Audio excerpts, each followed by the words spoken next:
everybody. This is Carol Maletta. Welcome to the Parenting 411 podcast, where we share information parents need from sources they can trust.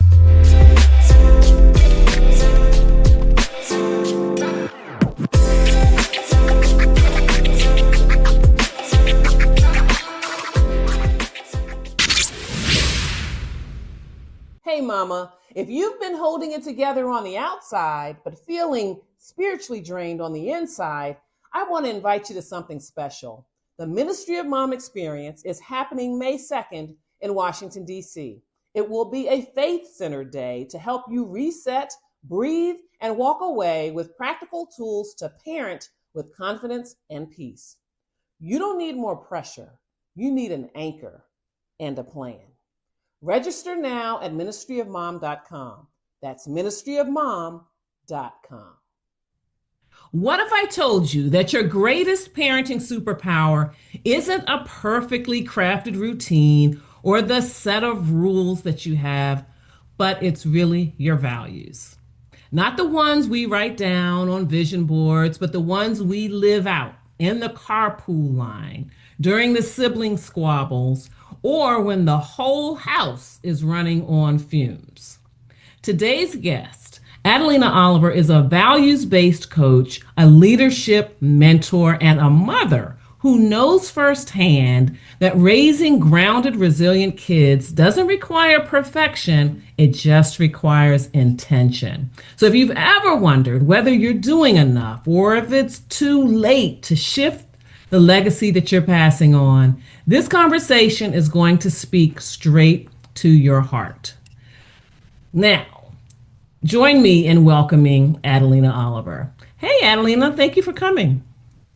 Hi, Carol. Thank you for having me. I'm super excited to be here talking about something I'm extremely passionate about, core values. Right. Yes, I'm passionate about that as well. And so how do you define core values, and why do you think they matter in parenting? I define core values as a set of beliefs that guide our decisions when no one is watching. Mm-hmm. What do you do when you're in a pinch? Like you said, what do you do when your back is up against the wall? Your values surface when they're ignited by your emotions. And as a parent, your children are watching you. They're watching you when you're on your best behavior, when you're not on your best behavior, and you're not saying, this is what I value. You're showing them, this is what I value. And so, again, it's what are you doing when no one's watching, and what are you doing when you don't think anyone is watching? Yes, that matters so much. Children really always are watching. I'll just never forget, I used to drive my children to school when they were in elementary school. And so I'm one of those people. I'm a safe driver, but I expect everyone else to be safe too. And so when I'm driving and they don't look like they're going to stop at the stop sign, or they're driving too fast, I verbalize it. I'm like, what are you doing? Why are you doing that? Whatever. Or I'll honk the horn. And so anyway, I don't know what was happening. I would do that. My children obviously would see that when I drove them to school or anywhere else. And so there was one occasion where a car was driving erratic or doing something that would not normally follow my standards. And my son was like, honk the horn, Mom, honk the horn. Like, you're like, he got that from me. Exactly. Right. And so that was when I realized, okay, I've got to calm down, because this is something that they're picking up. And for all I know, when they start driving, they will have the same attitude. So thankfully, so far, they're young adults, obviously, and one does get a little impatient, I will say. The other does not. And they were both riding in the car with me. So I think a lot has to do with their temperament anyway. But anyway, they were watching, though, because he said, honk the horn, Mom. Is he a knucklehead, Mom? And that's what you just said is just so important, Carol, because you have two individuals watching the same parents doing the same thing, and they interpret those values very differently because of their temperament, right? Yes, yes, I yes. I grew up in a household with 11 siblings. It was 11 of us, 10 siblings. Right, I'm 10 out of 11. We right. are all so different, but we grew up with Uh-huh. the exact same parents showing us the exact same things. And we could sit Mm-hmm. down and have a conversation today about something that occurred in our household, and we have 11 different views of the exact same thing that occurred because of our Exactly. temperament. Right, Right, right. right. And it's the way that you interpret it based on your temperament. And that's the same thing about the values that we exhibit. Not just that we teach and verbalize, but what they see in our behavior. So, how did you That's become right. interested in values? And certainly in leadership, like talk a little bit about how it comes into play in your corporate career, and then also how you feel that it translates to parenting. Definitely. I have always been very curious about what drives me and what drives my decision making. I could never put my finger on it when I was younger, but I always went with what I call my gut feeling. It wasn't always butterflies in my stomach. Sometimes it was angst in my stomach, and I was just like, "What is that? And why am I feeling Mm-hmm. that way?" I Mm-hmm. felt that way because I was doing something that was out of alignment with my values. I was doing Mm-hmm. something that didn't agree with who I was deep down in my core, which is why I use core values and not just values. And so I Mm-hmm. took a look at my life and I took a look at the decisions that I had made throughout my life in relationships, friendships, families, Mm-hmm. spirituality, my career. And I started thinking about what drove those decisions. And I found that Mm-hmm. it was a core set of values that I had. And one of them in particular was freedom. I needed to feel like I was free to make decisions based on my own terms. And I looked at the decisions that I made, and they weren't all good decisions. But Right. I felt good about the decisions because I made them on my own terms based on my own definition of what freedom meant or free to make that decision means to me. And I was okay with the outcome, even if it was the outcome that I was not actually Mm-hmm. expecting. Mm-hmm. And so I became, I started thinking about that when I went to a coaching class once, and I was with my coach, and she said, well, what, she started asking me very introspective questions about why I made the decisions that I made and why I was feeling the way I was feeling, because I was going through a difficult time going through something personal at the time. Mm-hmm. And she said, Adelena, you were out of alignment with your values. And I'm like, ding, it was like a light bulb went off and Right. like somebody knocked me over the head with something. And I was like, that's it. That's Mm-hmm. what it is. For me, it's all about being in alignment with who I am and being true to myself and figuring out what drives me so I can make intentional decisions, not Mm-hmm. decisions like, oh, I don't know what's driving me. But once I figured out what my values were, I started reframing how I made decisions at work, how Mm-hmm. I lead my teams, how I show up in relationships, how I show up as a person, because I want to Mm-hmm. always be in alignment with those core values that drive me. And Mm-hmm. that's kind of how it evolved. Right, right. And can you think of a time, as you were growing up, like a moment, a situation, an incident that you think helped shape how you think about values today? I'm going to tell this story, and I've never told this story out loud to many people. But I'm going to tell this story tonight because it really does speak to values, my values, and the values that were passed on to me. So when I was young, like I would say second, third grade, there was a Hmm. lady across the street. We used to call her the candy lady. And she Okay. used to sell candy off of her back porch and snowballs. And I would go over there to make snowballs for and help her out in the neighborhood because she was an older Hmm. woman, to make a little bit of Hmm. money and to get free snowballs and free candy.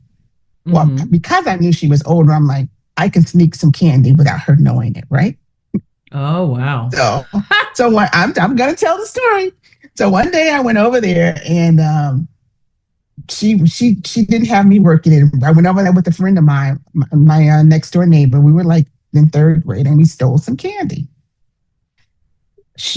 And she was close friends with my mom, and she told my mom, "Your daughter stole candy from me." We ran. I ran. I'm like, I'm running away from home because I knew I was in trouble, right? So, Right. but here's the funny part about this story. I was so nervous. I felt so guilty. I couldn't even eat the candy. I threw Wow. the Okay. candy away, went Hmm. home, and told my mom what I did. I got in trouble and I had to work the entire summer for free without getting any free candy or snowballs. Wow. So That's a powerful lesson. That really it's a is. powerful lesson. But it goes Hmm. back to what I was taught. You don't steal from people. You don't treat your neighbors badly. You're honest, you have integrity, and you do the right thing when no one is watching. And Hmm. when I Hmm. stole that candy, I had so much angst in my stomach. I was so nervous I couldn't even eat the flipping candy. It's just Right. like Right. Yeah. so. Yeah. And you talk about something very important that we really should teach our children. I talk about this a lot when helping children to understand their feelings, to pay attention to those changes, physiological changes in their body, like sweaty hands. You talked about Mhm. turning in your stomach, In my tummy, or right? yeah, so it because a lot of times your body will give you clues about Yeah, your feelings and about what you should do. And it also will signal when you feel something deep inside like that, it does signal that this is a value. Like this is really that's important. right. Pay attention, think about your next move. And that's something Think about that's right. we should talk with our children about. Now, you're so passionate about this. You have gone on to create a model, your developmental core values theory. Talk about it, and then how it helps could help parents understand their children's development a little differently. Well, I started thinking about when I started doing my work around core values. I started thinking about how that values show up. You learn your values very early. You establish them at a very early age. And then I started thinking about how they show up in different stages of your life, the same value. Like, for Mm-hmm. example, and I looked at the value of freedom. And I'm like, okay, freedom to me when I was, in my early stages, in my establishment stage, meant me, being able to go outside or something when I wanted to go outside. But as when I became a teenager, it meant being able to make the decisions about what clothes I wore, what my curfew was. I was challenging the status quo. It was the same value, but it was showing up Mm-hmm. in different ways because I was at a different developmental stage in my life. Now, Mm-hmm. it's very important to me to recognize that as a parent because it helps you to frame the conversation that you're going to have with your child. And you realize that even when they know better, they don't always do better because they're challenging things because they're at a different stage and a different point in their life and in their Mm-hmm. developmental cycle.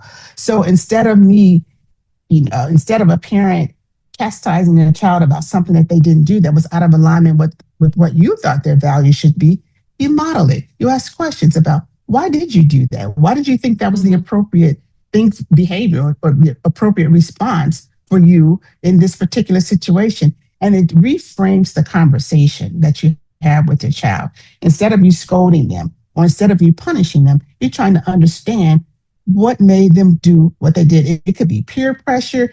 It could be because they were experimenting, because we experiment at certain stages in our developmental cycle as well. And so, Mm-hmm. knowing what stage that your child is in their developmental cycle will really help you decide how that value, good or bad, is playing out in their lives and what you're looking at in terms of behavior. And so you mentioned something that I think I was going to ask you in a moment. And I think this is the answer to my question, but you can expand on it if not. But that common mistakes that parents make when responding to children's behavior is the scolding without understanding, the punishment, harsh punishment. not Mm-hmm. allowing them to speak on it. Like they feel like parents feel like I've got enough information. You did what you did. I don't need to know anything else. And this is what's going to happen to you. Um, would you say that that's the common mistake that parents make, or is there more to it? I would definitely say that's the common mistake that parents make. And before I was even aware of what was happening with my son, I have a son. I made that mistake a lot, and I saw him physically shut down, physically withdraw Mm, from me when I was passing judgment or I did not become curious about what was actually going on. It's easy to mm, do that, especially it's easy for parents to do that also, especially when you're short on time, you're running short on yeah. energy, and you just want Mm-hmm. them to do what you say do. But it doesn't always work that way. I Right. found that my son, while he holds the same value structure that I have, and because I imparted it upon him, he lives his life very differently than me, very Mm-hmm. differently. And it took me a long time to figure out because I was thinking something was really wrong with him for a while. I'm like, what is wrong with this boy? I know I didn't teach him that, right? But I did teach him that it was just showing up in a different way. And I had to Mm-hmm. learn to respect that. And I had to learn to talk to him very differently about it and stop passing judgment because he wasn't behaving in the way in which I behaved. Very And different. you use the word that I like to use, and I like for parents to think about with their children and that is about being curious about them, and curious about what their thought process is, even if it leads them down the wrong road. And then I think when we have that interest in them and have those conversations with them, they even have curiosity about us. Like, why is it that our family goes to church every Sunday? Or why Mm-hmm. is it that we don't watch a particular show? And that really Mm-hmm. invites dialogue, and those are even more opportunities to share your values, and so that they can really understand them. Yes. And then you talked about those teen years. As they get older, they can kind of turn it over in their mind. Do they agree with that? Is that the way they see things? Especially as they have more information now, they have more context now, and they can start forming their own deep thoughts and and ultimately their opinions. But it begins with that curiosity, and It's curiosity can lead to conversation. That's exactly right, Carol. It begins with curiosity to have the conversation. And guess what? Sometimes you choose not to um, hold on to that value that you were taught when you were younger. Um, Right. we, Sometimes you make a different choice and say, I understand, but it doesn't suit me anymore. That's not where I am in my journey, in my development cycle. Because there were things that my parents did um, that I don't value. I don't value anymore. It's just not, it Right. doesn't work for me, you know? Mm-hmm. And I'll give an example. When I was coming up, it was you don't spare the rod, right? Mm-hmm. Mm-hmm. Mm-hmm. You spoil the child. Well, I Mm-hmm. was following down that path with my son. And I remember thinking one day when I got angry and I was going to spank him, and I'm like, this doesn't feel good to me. It doesn't Mm-hmm. feel good. It doesn't feel right. And this is not what I want to do with my son. And so Mm-hmm. I ended up saying, I am going to change that dialogue and change that value and change it and just start having a conversation and have a different way of expressing how I feel and expressing to him and teaching him lessons because that was a different value that I think I wanted to impart upon him. That you can Right. actually solve problems by having a conversation and Yes, dialogue. yes, yes. That was definitely an aha moment for me as well, because my children, particularly one of my sons, was young, and same thing with spanking, and it wasn't. It was really just tapping the knees or the bottom, whatever. Mm-hmm. Nothing crazy. Mm-hmm. But I was like, I don't like this. And then actually, when he got Right. in conflict with other children, he wanted to hit too, because this is what he's learning. And so I said, Because that's right. this doesn't feel good to me. And it helped me, really stay on course when I started taking parenting classes just for my own. Had already started taking them, but really sticking with those fundamental principles, saying that this is not the way I want to do it. It's consequences is what, It's consequences and choices, right? and Choices choices that we and make what, as parents. right, and choices that they make as children, and it That's leads to right. consequences. It might lead to positive consequences or not so A fun negative. Yeah, consequences. that's right. And you're gonna and you have to expect that they're gonna make decisions and choices sometimes that lead to not so positive consequences, right? And you got to Mm-hmm. figure out as a parent how you're going to handle that, right? Um, Mm-hmm. I did not take a parenting class like you, and I really wish I had. And I Mm-hmm. learned some of my lessons the hard way, and I think my son Mm-hmm. learned some of his lessons the hard way. And I have even gone back as a Mm-hmm. parent to say to my son, hey, this is where I was in my journey at that time. This is what I was going through. This is why I Mm-hmm. reacted the way I reacted. And I want to come back to you and say, hey, I know that was not a great thing to do. It wasn't a parent like thing to do. I was the adult and you were not. And I could have handled that Mm-hmm. differently. And I Mm-hmm. think that's another important lesson to teach your children, that we're not Mm-hmm. perfect. We make Right. mistakes. We're Mm-hmm. human and we're Mm-hmm. learning and growing just like they are. And Mm-hmm. I can assure you, as my child grew into an adult, as a result of me going back to him and having those conversations, we've grown closer and closer over time. Chewy makes caring for pets easy with fast delivery, top quality Chewy brand products, and truly outstanding customer service. The site is packed with everything pet lovers need, from food to toys to everyday essentials, all at great prices. Friends and family always tell me how simple Chewy makes their lives, from quick shipping to friendly support. If you're shopping for your favorite animals, Chewy's got you covered every step of the way. That's beautiful. That's really nice. Now, how can parents use, like, you have the E7 values blueprint. Well, how would that figure into parenting? So what I love about the E7 core values blueprint is that once you determine what your values are, and you realize that you're out of alignment with them, the blueprint helps you to realign your life to the values and the way in which you want to live. You start to make intentional decisions about it. So you realize you've established your values. This is what they are. You've defined what your values are and what they mean to you, and you do an assessment against the different pillars of your life. How does it show up in my career?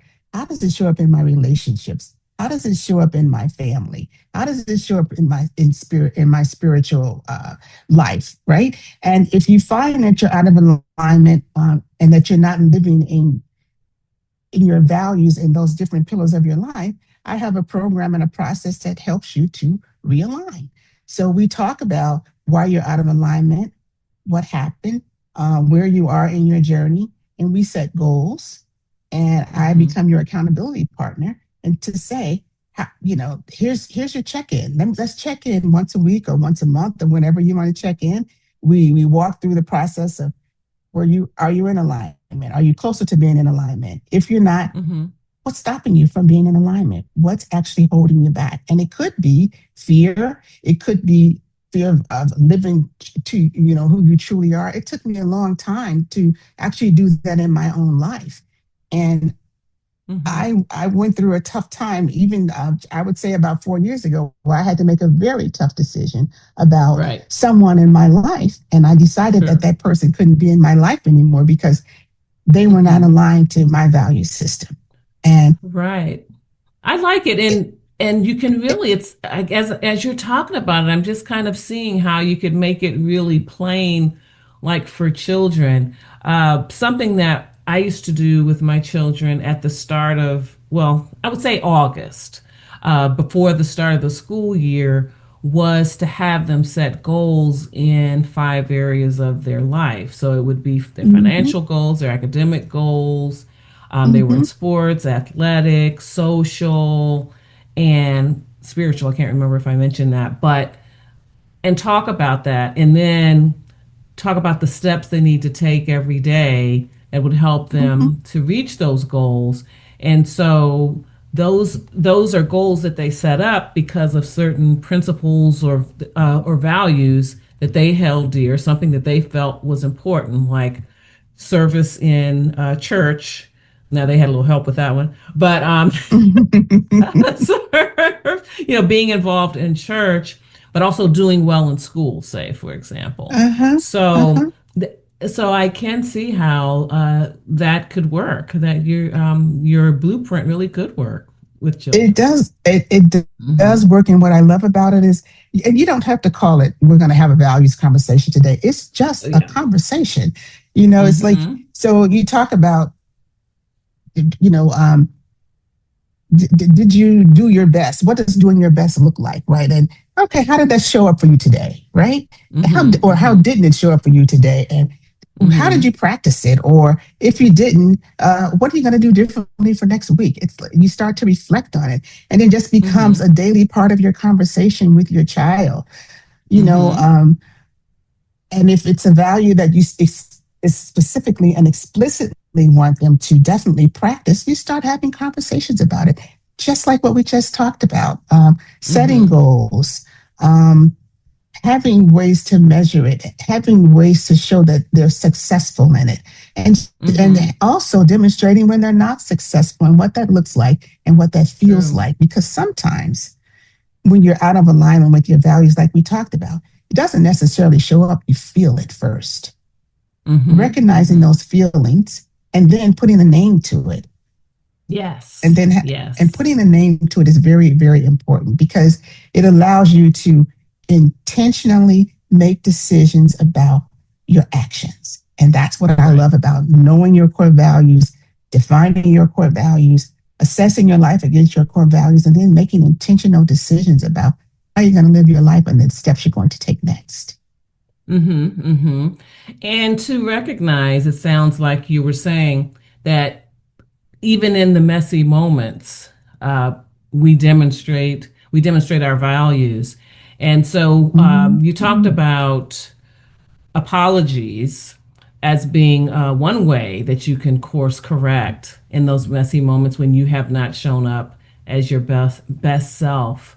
What other tips do you have for parents who feel like uh, living out their values? It sounds like a teaching values, I should say, in everyday life sounds like a really heavy job, and they're just not sure they're up to it. What are some ideas you have to help them see that it is really more manageable than they think?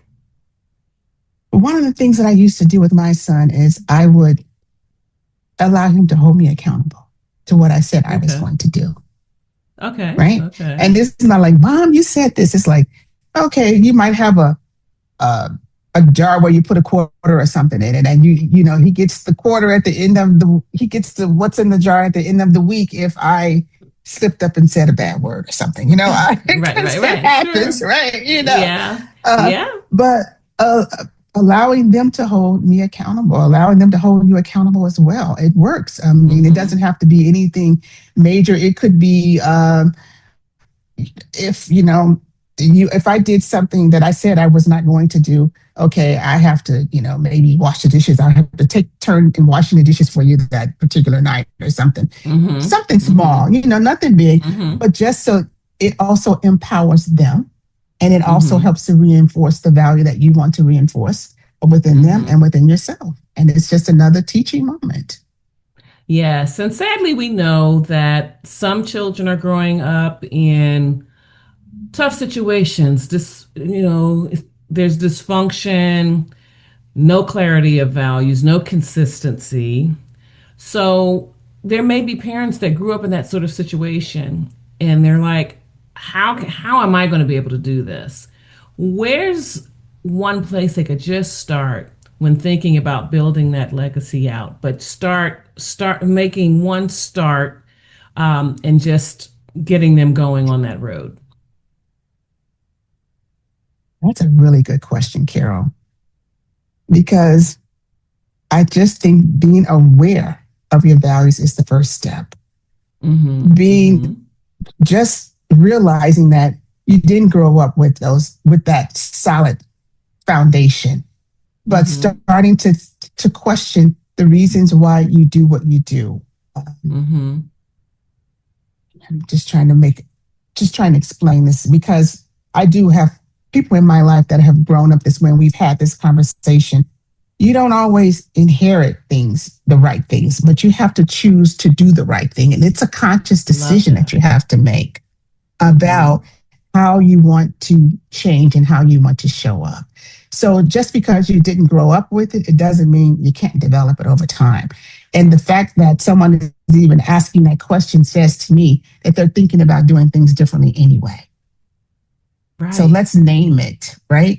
Mm-hmm. Let's Mm-hmm. name and let's put a frame around it, and let's consciously work towards doing better, being better, and establishing the values for in us that we want our children to have. That's the I legacy like that you that. want to leave behind. I like that. And I want to add something that I see sometimes with parents, or yes, I should say parents. And when we talk about examining their own experience and thinking about the baggage, because whether we like it or not, we bring it. We bring stuff with Bring it. us. Baggage can kind of be That's a right. loaded word nowadays, but you bring it. And some people are hesitant to take a critical look. And it's not saying that you had terrible parents or anything like that. It's like they did what they knew to do at the time.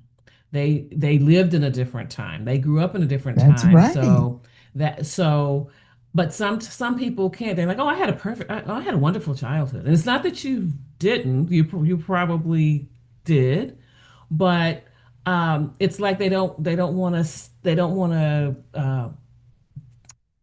what should I say? They don't want to criticize their parents or whatever. And it's not. Right. It's just It's going just back to some. different.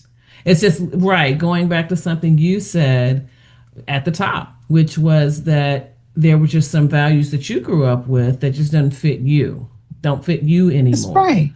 But it doesn't negate the experience that you had, the love that you had, the That's right. family and regard. And so that's what parents should learn to do, have the courage to do, for the good of the legacy going forward. That's right. Because you have to create it. Mm-hmm. If it wasn't given to you, you have to choose to create it. Who do Yes, you I want to be, love, and how do you want to show up and that's for your child? empowering. That's so empowering. Yes, you're not just doing if you and then if there are values that you grew up with that you think are important, carry them forward. But as you said, you're being intentional about it. Like you have identified that as a good value and you want to bring it forward. And if there's something that doesn't fit, it worked well in the 70s, but here we are, 2026, it's not quite going to make it, then make that decision too. Have the courage to make Mm-hmm. that decision too. Mm-hmm. Yeah.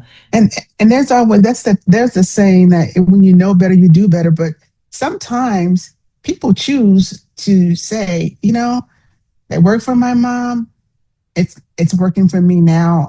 Yeah, no, it's not popular right now, but I'm going to do it anyway. That's a choice you're making too, right? Yes. Oh yeah, that's definitely some I've definitely made some unpopular choices like that Right. with my children too that I yeah, absolutely where I was like because when I will never forget when my children were, in elementary school again, preschool and elementary school, and the kids would have the birthday parties.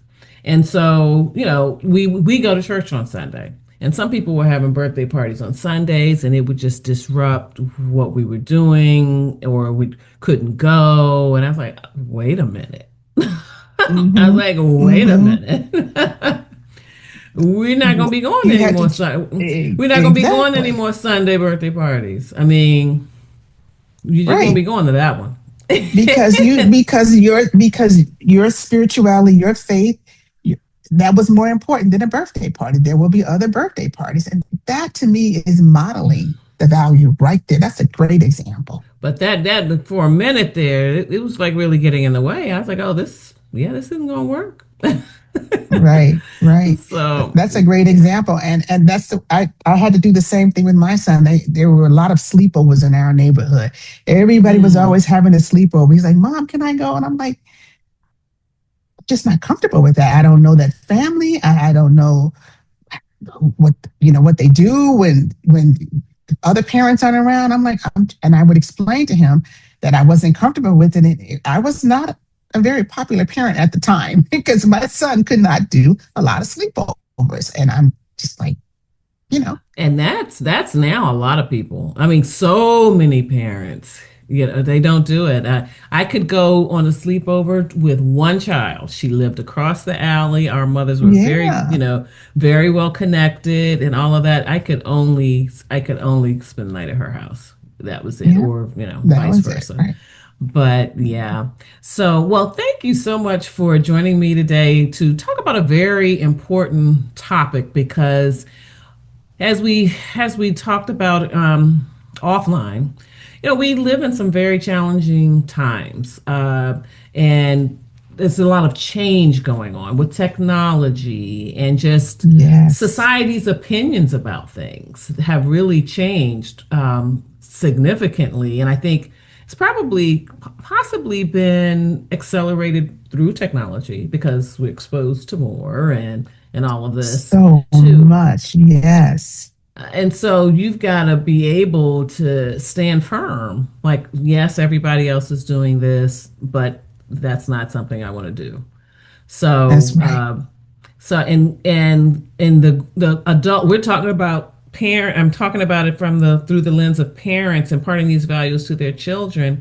But we know that these things they go forward in adulthood, and we see people that behave in ways that really make you wonder what values what they grew up with, or how they strayed from the values, strong values that they grew up with. It's just so important to be confident and to be It really intentional is.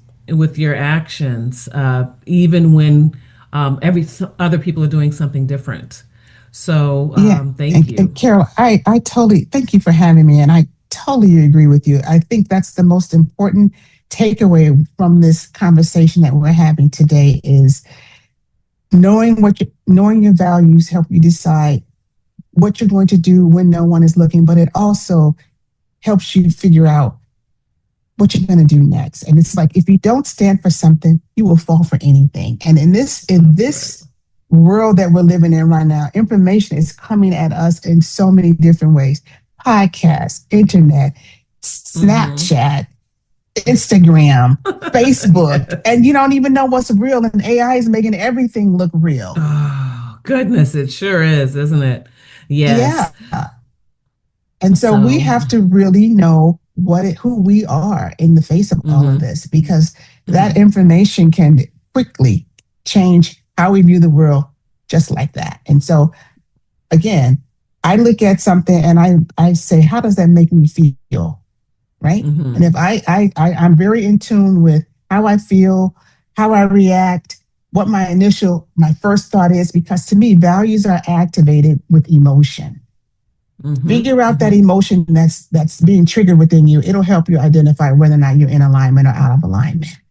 And it'll help you have Yes. that conversation with your child about what it is they're seeing, and how you feel about what it is they're seeing. Not necessarily how they should feel about it, but how you feel about it. Because that's how Mm-hmm. values are imparted to your children, by modeling, by discussion, by conversations, and by doing what you say you're going to do. Integrity.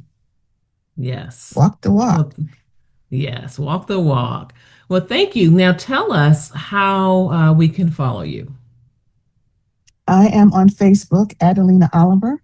I am on LinkedIn, Adalena Oliver, and I am on Instagram, Adalena Oliver, and I have a website, adalenaoliver.com.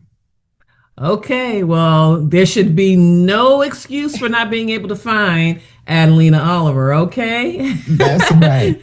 Thank you Thank you, so much. Carol. Yes, and for those listening and watching, today's conversation really does remind us that raising grounded kids isn't about doing more. It's really about living aligned with what matters most. And if this message encouraged you, share the episode with another parent who really needs to hear it. And remember, parenting is a journey. You're allowed to grow, stumble, and still raise amazing kids. So I have Yes. enjoyed my time talking with you all. As usual, follow us at the Parenting 411 on Facebook, Instagram, and YouTube.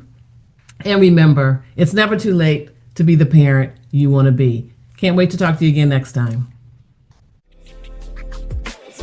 We bring you this episode for the purpose of information and entertainment only.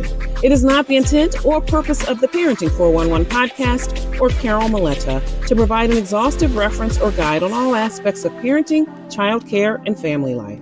You are strongly encouraged to read all available information, consult medical or other appropriate professionals, and pursue all reasonable means to learn as much as possible about parenting to complement what you gain here, and then tailor the information to meet your individual needs. Yes, parenting is a serious matter, though it is not an exact science. The context and insights offered in this and every episode represent an account of knowledge and personal experiences of the host and any featured guests for the viewers and listeners' information and consideration. The host and guests do not guarantee to our viewers or listeners any specific parenting outcomes from this episode or taking actions described here.